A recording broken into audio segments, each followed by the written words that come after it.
So I'm going to show you how we easily and quite efficiently fill up our freshwater tank when we don't have a steady water supply at the campsite of whichever campground we happen to be in.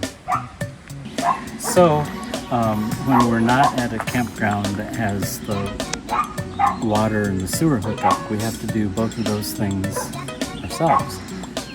So being the basically lazy person that I am, figure out the easiest and quickest way to do this.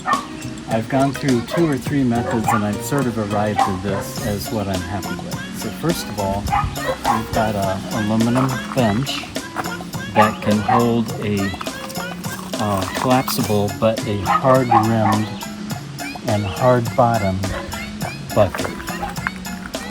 And then I got rid of our first pump that I had, which was a half horse, and it was way too much.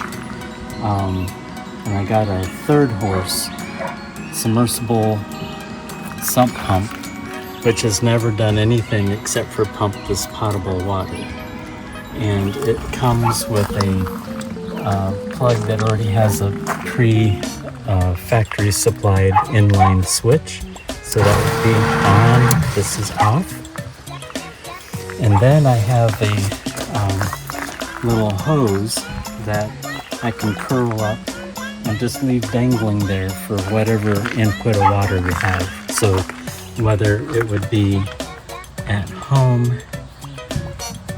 with our garden hose or with the first initial water station that you come to when you come into a campground and has a water hose, or this, whatever water goes into this goes through our 3-stage clear source water filter.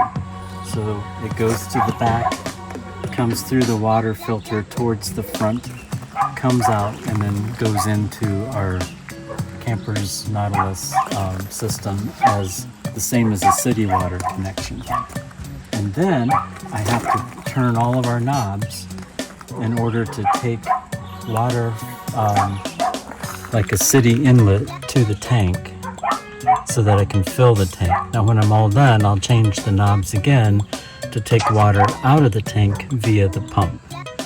And I'm making sure that our water pump is shut off during the process because I have an outside switch as well as the inside switch. So then I go and get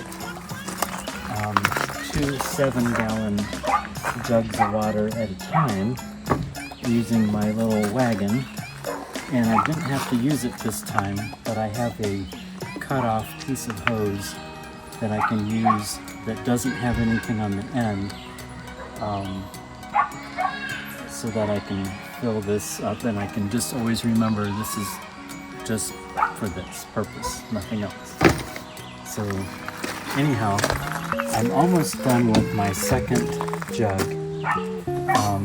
Given that these are 7 gallons, I'm right now going to do 6 of them, which would be about 42 gallons going into our 53-gallon tank. But I'm going to check the lights before I obviously dump the last 2 jugs of water. Anyhow, once you have a jug of water and you pour it into your bucket and you turn it on and all the connections are right, it comes on and it just pumps the water. I had to burp the air out of this so that it wouldn't be airlocked. But it goes in at a nice steady rate of about 5 gallons a minute. And so I just pour it until it gets sort of all the way down, and then I refill it and I just keep going until we're full. Alright, so we're gonna do the end of this bucket.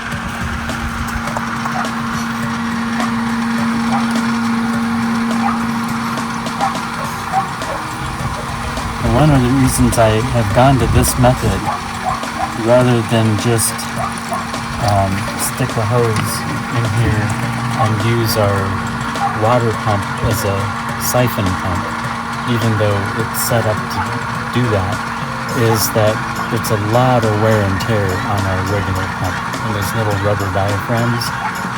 And We carry a spare one of those water pumps with us in case we ever have to change it out. But it's a lot easier just to use this here, and then